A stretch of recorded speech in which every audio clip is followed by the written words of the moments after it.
Diamonds making Diana's wish come true. Here's your look at the Diamond Select Wonder Woman 84, the Wonder Woman PVC diorama statue.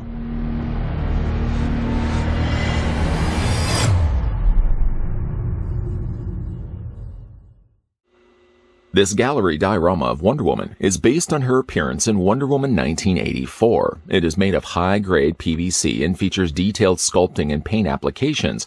It was sculpted by Alejandro Pereira.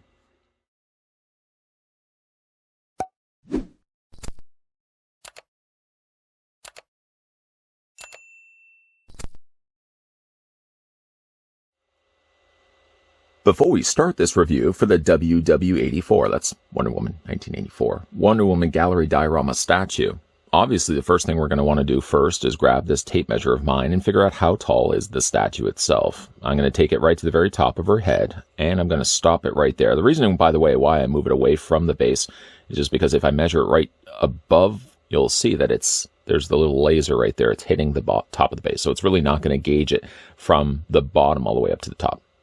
I explained that a lot longer than it needed to be. Anyways, we're going to, like I said, take that tape measure, put it right to the very top of her head.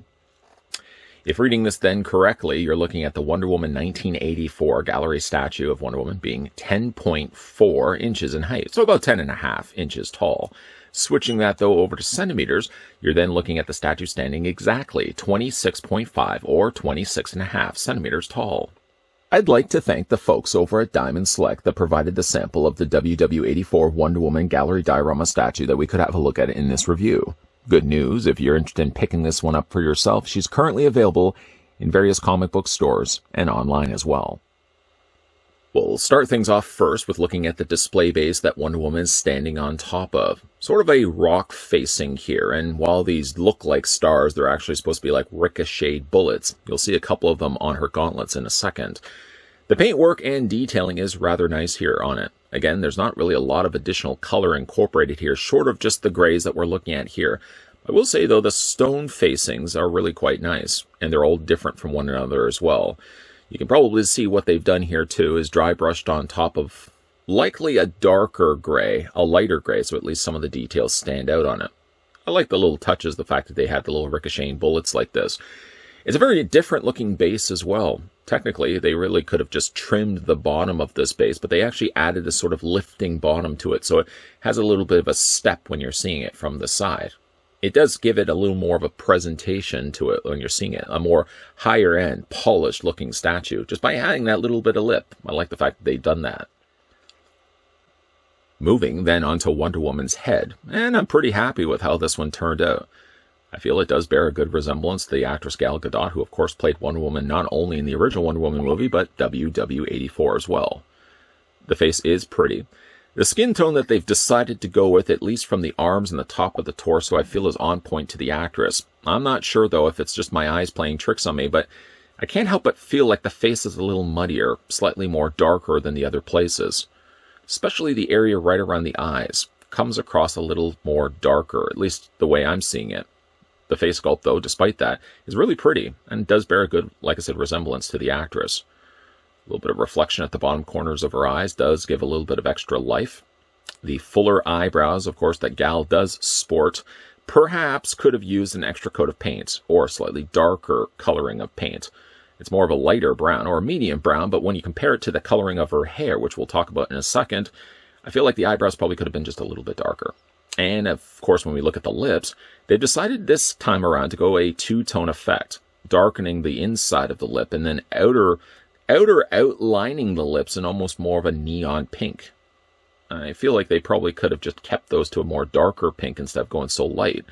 But overall, like I said, I'm pretty happy with how the head sculpt turned out. If anything, I could say as a talk-away, walk-away point.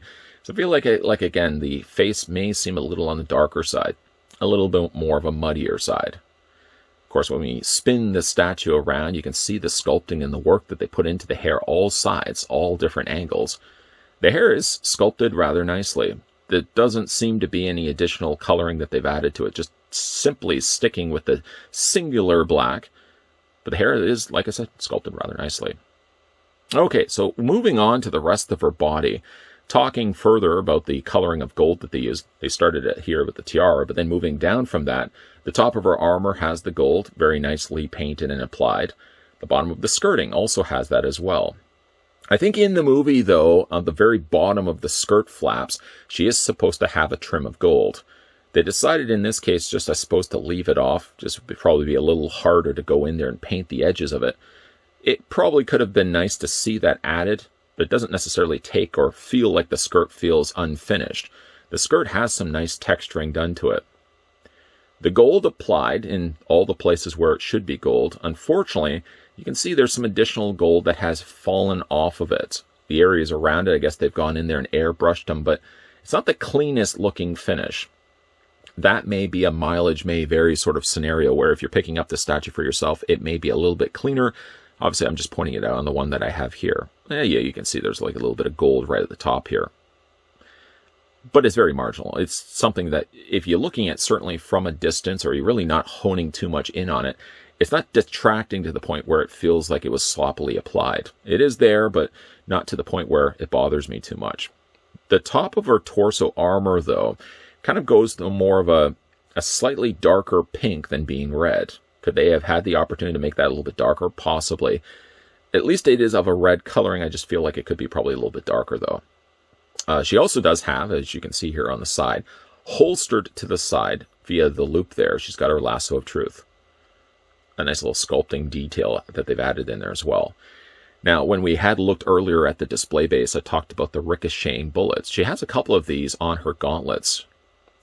The weird thing about it, though, is when you're looking at the statue like this, it's trying to pinpoint where things are being shot at her. If these are things that are bouncing off of her, I'm guessing then it's being shot this way, right? Because it would have to bounce off the backs of her gauntlets.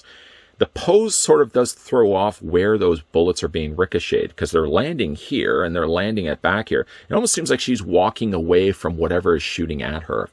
I probably would have maybe moved these a little bit further forward, so it looked like the bullets were actually coming this way, instead of actually coming this way. The pose is actually quite good on it as well. Very strong stance for Wonder Woman, and the additional gold that's been added in there as well for her boots. It's really, like I said, it's a nice sculpted piece. Any little bit of the criticism that I mentioned in this review stems more so from little tiny points. Things that easily could be also a case, again, where my statue is just a little bit different than maybe the one that you're going to be picking up in the store. My takeaway, though, is it's a nice, pretty-looking portrait and bears good enough resemblance to Gal Gadot.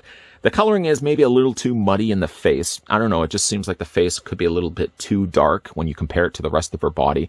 And like where they've decided to place the ricocheting bullets seems almost as if she's walking away from something, or just could have been also the fact that she waved her arms back, knocked the bullets, and that's why they're ricocheting the way that they are. It is really, though, a nice-looking statue. And if you are certainly a big fan of Wonder Woman, even if Wonder Woman 1984 wasn't the greatest of Wonder Woman's sequels, it is really a nice-looking statue to be putting on display. Just got the statue here on the rotisserie, and as you see her spinning around to the far right of her, you'll also see the back of the box, where it clearly looks like they've gone with a more darker coloring for both the hair and the eyebrows. They've also added a little bit of rouge there in the cheeks. I almost feel like maybe that might have been too much, that I like that they've scaled it back a bit with the actual release that we're getting in stores. It is, like I said, a very pretty looking portrait of Gal Gadot and a nice looking pose as well. I sort of question, though, where the bullets are coming from again, because it kind of looks like it looks like they're shooting from behind her, not shooting forward at her, because, of course, then the bullets would be ricocheting from the front of her, not at the back. But overall, I, again, really like how this one turned out. It's really pretty. It's definitely one of the better-looking Wonder Woman statues we've gotten under the gallery banner. A big thank you, though, to the folks over at Diamond Select that provided this sample of the WW84. Again, that's Wonder Woman 1984. Wonder Woman gallery diorama statue that we could have a look at in this review. Have you now picked up the statue for yourself? Didn't mean to alarm you there when I said that. Have you picked up the statue of Wonder Woman for yourself? If you have, let me know down below in the comment section what you guys think of it. Or just watching this review, is this a statue you would want to pick up and add to your statue collection? I always like reading your comments down below. If you guys are also new to this channel, enjoying all the content you're seeing, be sure to hit that subscribe button down below. Turn the bell notification on, and keep your peepers peeled to this channel, because there will in fact be more gallery statue reviews lined up and coming your way. And as always, thanks for watching. See you guys next time.